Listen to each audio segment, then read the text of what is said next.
Salut, alors aujourd'hui on va faire une petite vidéo, petite astuce de prise de vue. Voilà, donc avec un réflexe numérique quand on shoot en fait en manuel, on a beau connaître la théorie, vitesse, ouverture, ISO, etc.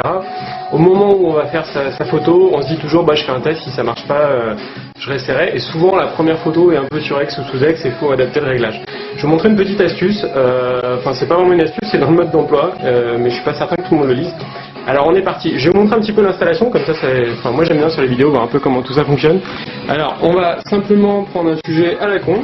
Donc vous avez ici ma sacoche de l'appareil photo. Et on a donc ici mon D90, alors dessus on a un Sigma 30 mm 1.4. Voilà, et ici donc j'ai le pied de la caméra. Donc je vais poser la caméra pour que vous puissiez bien voir les réglages sur l'appareil. Hop. Ok, alors on est parti, je vais juste baisser la musique. Alors, très simplement, donc là j'ai pris une petite torche pour éclairer un peu le boîtier pour vous montrer. Donc sur le boîtier, donc c'est un boîtier Nikon, hein, donc le D90, mais apparemment c'est présent sur tous les boîtiers, y compris les Canon et autres.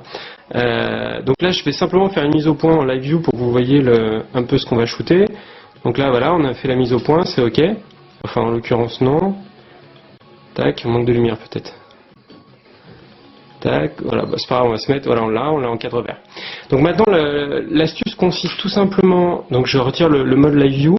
Alors vous avez l'information dans le viseur, quand vous regardez dans le viseur, moi je vais appuyer sur la touche info qui est ici, qui va vous permettre finalement de voir, voilà, je vais couper les lumières, de voir ce qu'on voit quand on regarde dans le viseur. Donc on a ici en fait le point de focus, mais ce qui va nous intéresser, c'est cette barre ici de progression. Alors il va falloir appuyer plusieurs fois par contre. Cette barre de progression ici qui va nous indiquer finalement l'exposition. Alors en fait l'indicateur d'exposition, on se dit souvent ok c'est pour des priorités ouverture ou autre, mais ça marche aussi en mode manuel et on va voir que c'est super pratique. Alors on voit ici qu'on est en mode manuel, on voit qu'on a une vitesse de 125, donc 1/125e, et on a une ouverture focale de 2.5. On voit que ici en ISO, on est en low ISO, donc à L10, pardon, je crois que c'est 100 ISO chez Nikon du coup, on dit que met ça. Voilà. Donc le but va être d'arriver finalement à 0. Je vous fais une démonstration, là on est en sous-exposition. Donc si je prends une photo, voilà, on voit que tout de suite notre photo elle est complètement noire. Enfin là je ne sais pas si ça se voit bien sur la caméra, mais la photo est très sombre. Donc on va remettre l'écran d'information, donc voir ce qu'on a dans le viseur. Avant de faire cette photo là, finalement on pouvait le deviner parce qu'on voit directement ici le problème qu'on a d'exposition. Donc pour régler l'exposition, si par exemple je touche la vitesse, on voit que de diminuer la vitesse ça suffit pas, on va monter les ISO, donc j'ai appuyé sur la touche ISO ici, on va passer à, et voilà, vous voyez ici, alors là vous le voyez pas sur la caméra, mais on voit en fait directement la barre comment on appelle ça, l'indicateur d'exposition qui diminue. En fait ça c'est super pratique quand on regarde directement dans le viseur.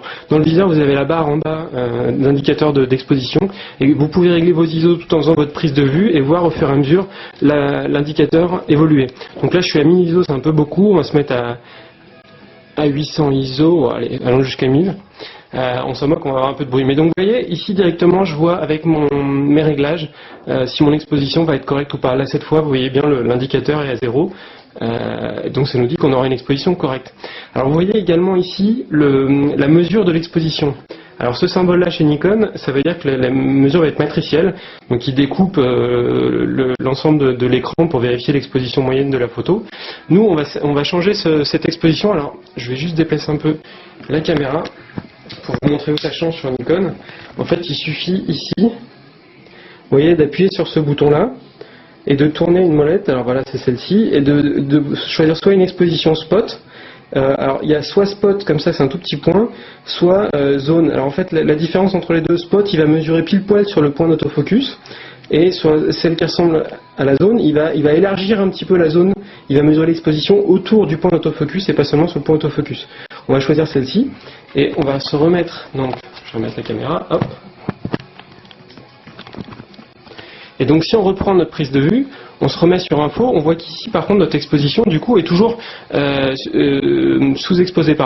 La raison est simple, c'est que tout à l'heure on avait l'ensemble de la scène qui était mesuré au niveau de l'exposition. Or on a un mur blanc donc qui forcément va être un peu éclairé, mais ça signifie que notre sacoche va être un peu sous-exposée. Donc si j'ai changé voilà, ce petit point de mesure d'exposition, je me rends compte que là je suis encore sous-exposé, donc je vais remonter à 1600 ISO, puis je vais même descendre un peu, on va descendre à 1.8, voilà, donc là je suis à 1000 ISO, f1.8, 1/30e, heureusement que j'ai un pied, et je vais pouvoir refaire ma photo, on fait la même photo que tout à l'heure, et là miracle, notre photo est correctement exposée. Voilà, donc c'était juste une petite astuce pour vous montrer, donc avant même d'appuyer sur le bouton, quand vous shootez en manuel, vous pouvez toucher vos 3 paramètres, donc de vitesse, d'ouverture et de sensibilité ISO, et vous voyez directement à l'aide de l'indicateur si vous êtes correctement ou non exposé, et pensez donc à bien personnaliser la mesure de l'exposition, donc matriciel, spot ou zone, et changer également donc le point sur lequel on va faire l'autofocus, hein. Donc là chez Nikon ça se passe comme ça. Voilà, bah écoutez, j'espère que cette vidéo va vous servir et que vous réussirez vos prises de vue. Et bah à bientôt pour j'espère plein d'autres articles sur la photo. Ciao.